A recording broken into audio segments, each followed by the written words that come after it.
Hey there, yarn lovers. Welcome back to Behind the Skeins. I'm your host, Jenna Eddy, and today we're diving into a topic that every knitter encounters at some point, yarn substitution. We've all been there.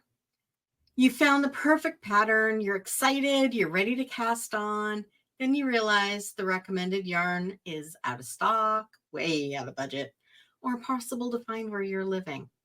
So what do you do now? Do you give up on the project? Nope, you substitute. I know substitution can feel a little intimidating.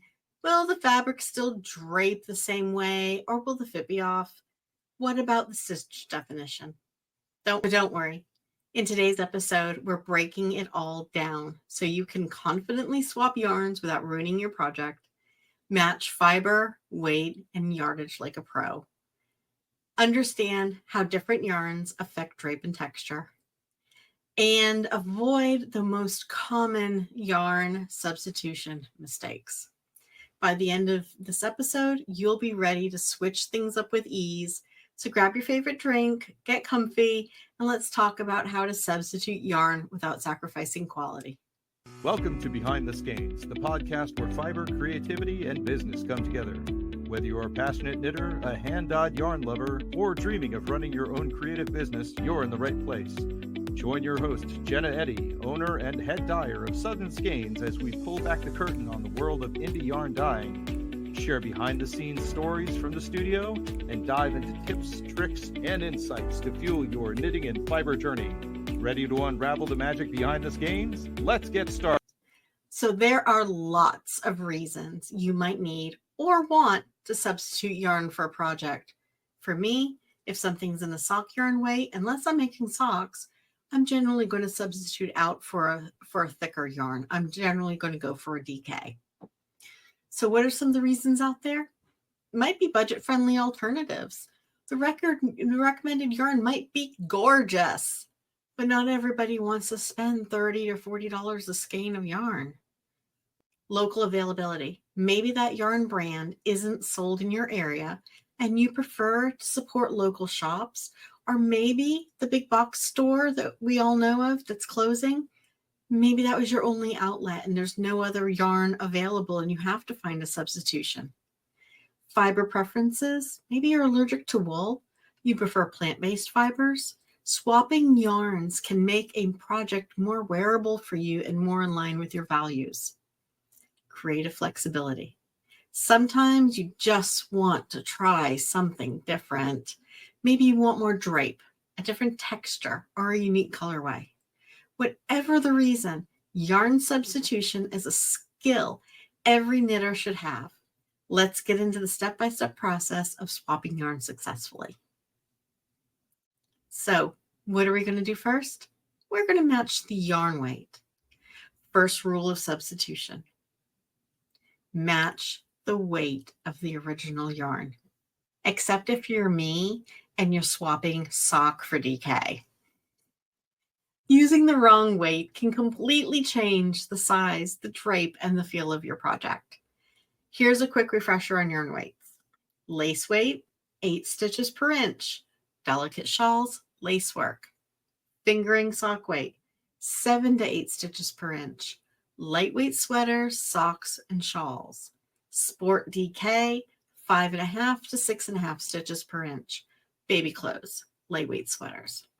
Worsted weight, 4.5 to 5 stitches per inch. Sweaters, hats, blankets.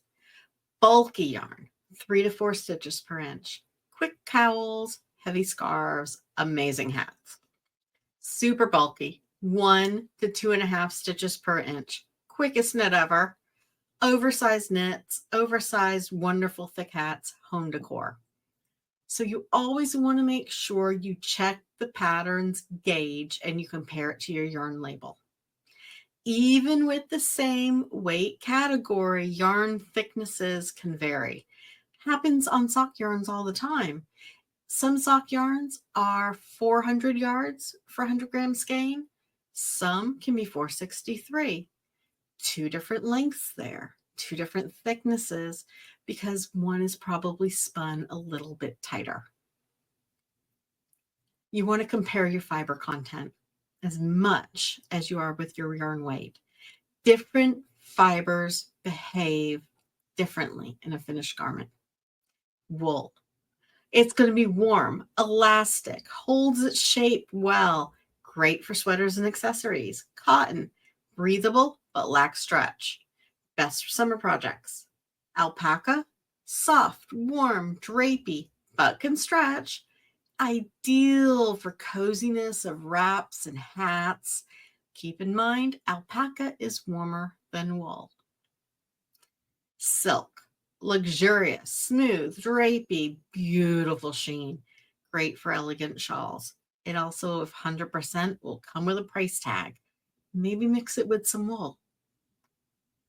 Acrylic, affordable, durable, machine washable, great for kids' knits, or for anyone that you know isn't going to be able to hand wash and care for your hand knits like they should. No problem at all using something that's a more durable yarn. No shame. For example, if your pattern calls for 100% wool and you substitute it with 100% cotton, the project will have less stretch and structure. I love 100% Pima cotton for my summer tees.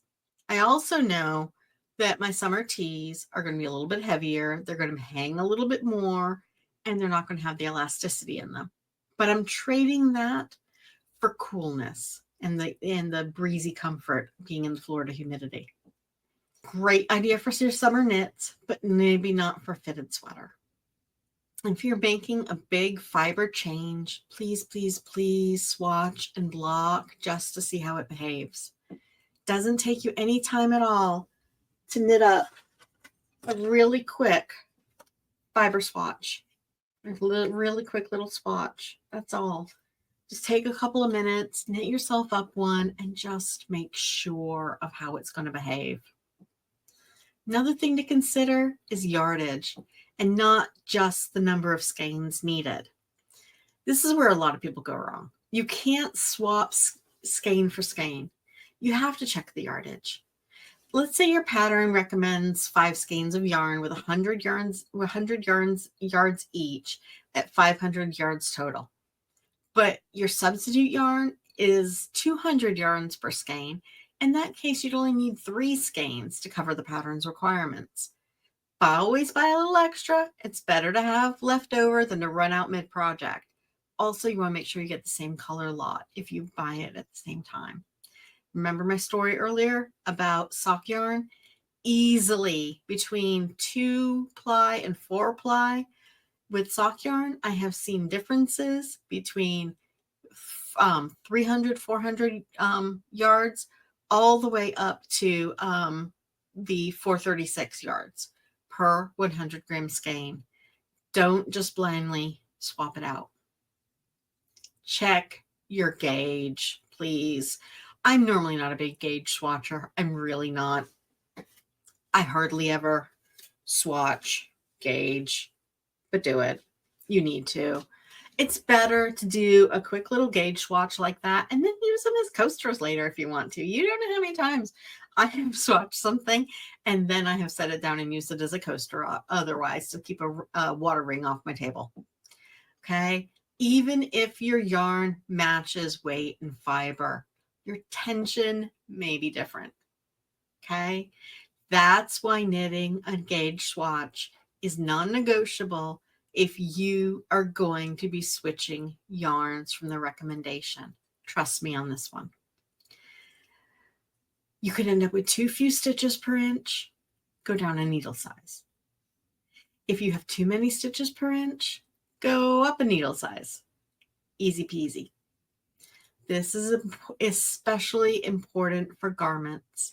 You don't want to spend all that time knitting a sweater just to find out it's too tight, too big, too long. Swatch it first. And when you swatch it, block it, wash it, handle it like you will the finished garment to know how it's going to bounce back into shape. Is it going to stretch?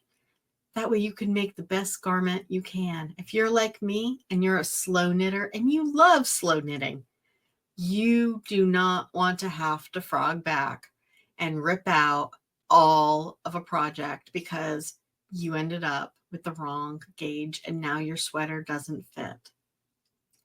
Okay, so now let's talk drape and texture. How different yarns are affected by drape and texture.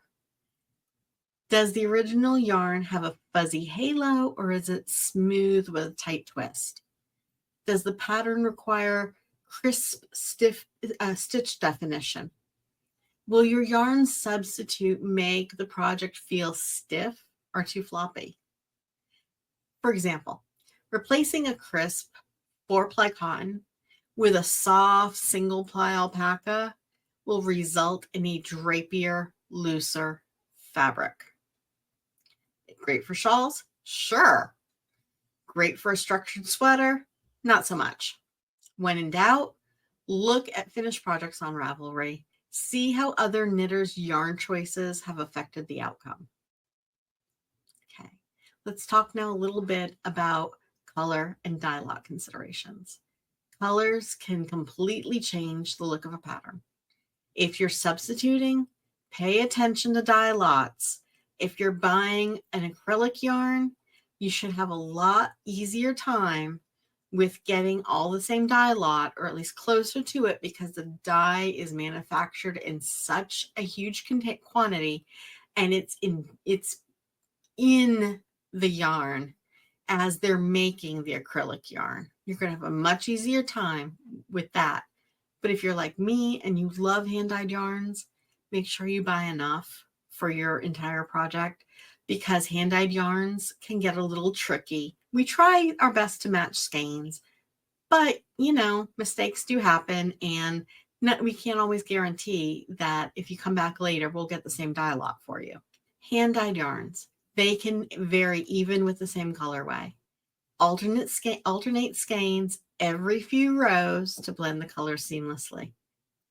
Commercial yarns, check that all skeins come from the same dye lot to avoid mismatched shades. Yarn substitution is a great time to get creative. Tritonal variations, self-striping yarns, or even speckled blends for a unique twist. So, what are some common yarn substitution mistakes to avoid? Skipping the gauge swatch. Just don't, please. Just don't. It's the only time I do swatch.